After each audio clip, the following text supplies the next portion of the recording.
And we had to explain to our daughter, who was 3 at the time, why she had to say goodbye to her brother and that she wouldn't see him again.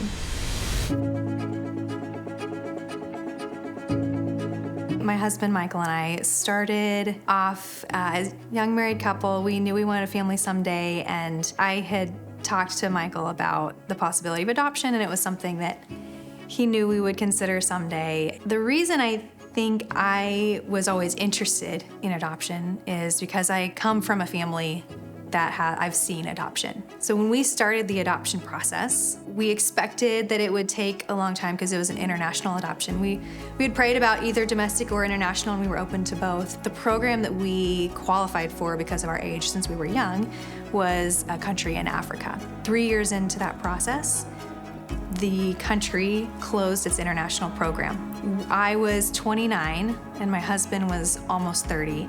And for China, both parents have to be 30 in order to apply. So it was 7 years of us wanting to be parents and excited to grow our family through adoption, and so many doors closing. And really, it was hard, but whenever we met our daughter in China for the first time, I remember it was such a surreal moment to think, this is my daughter and we're family now.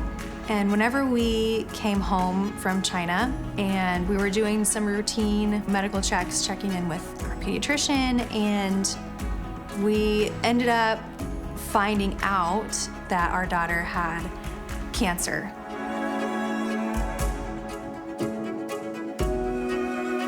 I had to begin then the journey of having an emergency surgery scheduled, and she had the tumor that was cancerous removed successfully, and then rounds of chemotherapy. I think walking through a life-threatening situation with our daughter only re-emphasized for us in a unique way just the value of life. Once we finished kind of navigating her cancer journey and getting her healthy again, we chose to pursue adoption again. We got a call only 2 weeks later. So it was kind of an opposite of experience of our first adoption taking 7 years. Our second adoption process, we had a child in our home within 2 weeks. So our son, Ezra, met him the day he was born, met him and his birth mom, and just fell in love with both of them.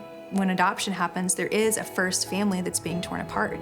I have so much empathy for birth parents and first families, and want to care well for them and love them, as well as caring for a child. We were in kind of the process of all of the legal process for moving forward with finalizing an adoption. We realized that there was going to be a situation in our adoption where it was going to be contested by someone other than the birth mom. So we ended up having our son in our home for 12 months before the court finally heard his case and made a decision. And the judge that we had was new to the bench, and he had never ruled on an adoption case before. So the decision was made that they dismissed our adoption case altogether. Instead of there being a transition period, because of the way the judge ruled, we had like 2.5 hours to say goodbye forever to our son and hand him off.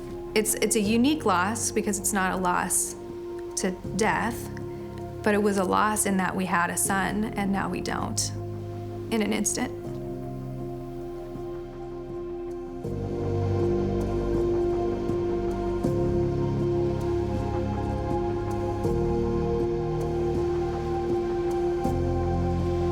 And we had to explain to our daughter, who was 3 at the time, why she had to say goodbye to her brother and that she wouldn't see him again.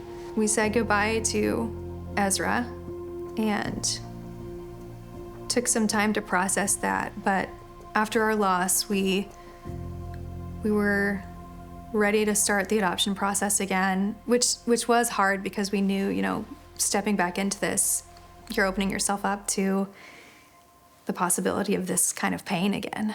Over a year later, we got a phone call one day that there was a baby girl born and that she was going to be entering our family.